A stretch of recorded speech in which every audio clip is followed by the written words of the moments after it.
ایک بادشاہ نے ایک عظیم الشان محل تعمیر کروایا جس میں ہزاروں آئینے لگائے گئے تھے۔ ایک مرتبہ ایک کتا کسی طرح اس محل میں جا گھسا۔ رات کے وقت محل کا رکھوالا محل کا دروازہ بند کر کے چلا گیا اور وہ کتا محل میں ہی رہ گیا۔ کتے نے جب چاروں جانب نگاہ دوڑائی تو اسے چاروں طرف ہزاروں کی تعداد میں کتے ہی کتے نظر آئے۔ اسے ہر آئینے میں ایک کتا دکھائی دے رہا تھا۔ اس نے کبھی بھی اپنے آپ کو اتنے دشمنوں کے درمیان پھنسا ہوا نہیں پایا تھا۔ اگر ایک آدھ کتا ہوتا تو شاید وہ اس سے لڑ کر جیت بھی جاتا، لیکن یہاں تو بے شمار کتے تھے، اوپر نیچے دائیں بائیں ہر طرف۔ اسے اپنی موت یقینی نظر آ رہی تھی۔ اس نے بھونک کر انہیں ڈرانا چاہا۔ یہاں یہ دھیان رہے کہ کوئی دوسرے کو اس وقت ڈراتا ہے جب وہ خود ڈرا ہوا ہو، ورنہ کسی کو ڈرانے کی ضرورت ہی کیا ہے۔ جب کتے نے بھونک کر ان کتوں کو ڈرانے کی کوشش کی تو وہ لاکھوں کتے بھی بھونکنے لگے۔ اس کی نس نس کانپ اٹھی اور اسے محسوس ہوا کہ اس کے بچنے کا کوئی امکان نہیں،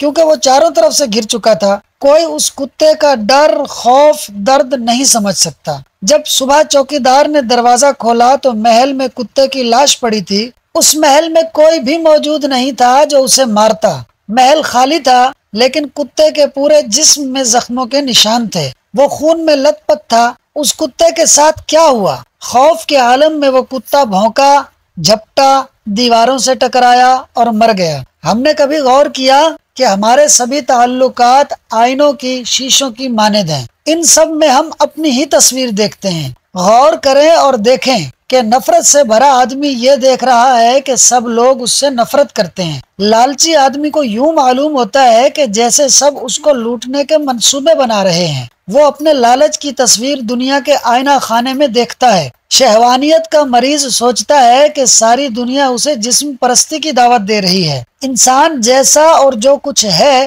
وہی کچھ اس کو اپنے چاروں طرف دکھائی پڑتا ہے۔ سارا جگ آئینہ ہے جس میں اپنا آپ ہی دکھائی پڑتا ہے۔ اللہ پاک ہمیں اچھا انسان اور مسلمان بنائے تاکہ ہمیں سب اچھے ہی اچھے نظر آئیں، آمین۔ دوستو، ویڈیو اچھی لگی ہو تو فاز سنو یوٹیوب چینل کو سبسکرائب کر لیں۔